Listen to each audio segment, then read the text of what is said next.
कि हमारे साथ अब जो आ रहे हैं वो अपने आप में एक स्टोरी है। एक पूरा परिवार यहाँ पर आया, उन्होंने कहा हम पूरी फैमिली के साथ आप लोगों से बात करना चाहते हैं। ज्योत्सना जी हैं, खुद भी मुझे लगता है ऑटोमोबाइल इंडस्ट्री में ही काम करती हैं, उनकी फैमिली पूरी यहाँ पर आई हुई है। उन्होंने कहा हमारा पूरा परिवार बात करना चाहता है। प्लीज आइए ज्योत्सना जी।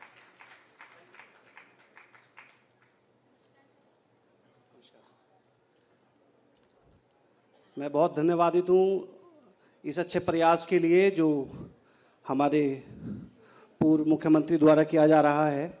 ये बहुत बड़ा मुद्दा है जो आज उठाया जाना बहुत ज़रूरी है, और जो प्रयास किया जा रहा है वो बड़ा ही सराहनीय है। साथ ही मैं आप सब जो आए हुए हैं इसका समर्थन करने के लिए बहुत धन्यवाद करता हूँ। मैं एक बड़े साधारण परिवार से बिलोंग करता हूँ और डेली गुड़गांव जॉब करने के लिए जाता हूँ। मेरे पास जो कार है वो 2019 मॉडल है और E20 कॉम्पिटेबल नहीं है।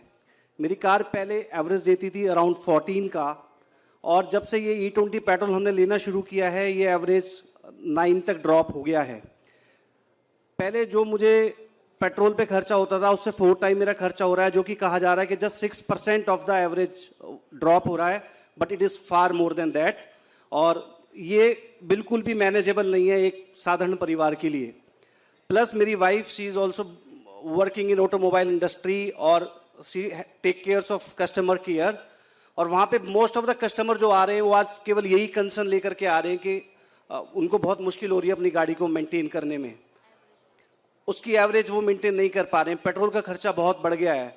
सर अरविंद जी, मेरी आपसे बड़ी रिक्वेस्ट है, क्योंकि आप हमेशा से ये आम आदमी के मुद्दों को उठाते रहे हैं, आपसे बड़ी उम्मीद है सर इस मुद्दे को आप ज़ोर से उठाएं।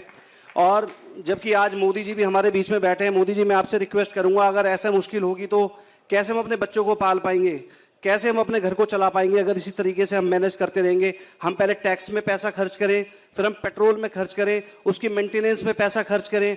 बड़ी मुश्किल से तो हम ले दे के कार खरीदते हैं और फिर वो उस कार को कूड़ा कर दें जस्ट बिकॉज ऑफ एक पेट्रोल हमारे ऊपर थोपा जा रहा है। सर ये बड़ा ही मुश्किल है, निंदनीय है, और इस तरीके से हम अपने घरों को क्या जहर दे के मार दें अपने परिवारों को? सर ये बड़ा मुश्किल है। मेरी आपसे रिक्वेस्ट है कि आप इस चीज को आगे बढ़ाएं और हम आपके साथ हैं हर कदम पर। इसका very good afternoon everyone. Just मैं एक कंसर्न आप सब लोगों के सामने रखती हूँ, क्योंकि मैं एक ऑटोमोबाइल इंडस्ट्री में ही काम करती हूँ, कस्टमर केयर से रिलेटेड मेरा काम है। तो कोई भी कस्टमर अगर हैं उनको जो भी कंसर्न होता है वो सबसे पहले मेरे पास लेके आते हैं अपने कंसर्न को। वही कंसर्न मैं आप सब लोगों के आगे रखना चाहती हूँ। So most of the concern मेरे पास ये आते हैं, न्यू व्हीकल जाती हैं, उसमें ऑप्शन आता है कि हमने अभी व्हीकल परचेज की है बट व्हीकल वो एवरेज नहीं दे रही है जो जेन्युइनली देनी चाहिए। सो ये कंसर्न जब आता है तो हमारे पास भी ऑप्शन नहीं होता बोलने के लिए कि हम आगे से क्या उनको एक रिजोल्यूशन दें अपनी साइड से, इसका क्या पॉइंट अपनी साइड से उनको बताएं कि किस बेस पे आपका एवरेज कम आ रहा है। सो आई रिक्वेस्ट कि ये जो कंसर्न रखा गया है E20 का, आप प्लीज़ इस पर काम करें, और इसका इंश्योरेंस में भी ये कवरअप नहीं हो रहा है इस चीज़ के लिए। सो आई रिक्वेस्ट यू, जो कंसर्न हमारी साइड से रखे जा रहे हैं प्लीज़ आप उन पे वर्क कीजिए sir. Thank you so much.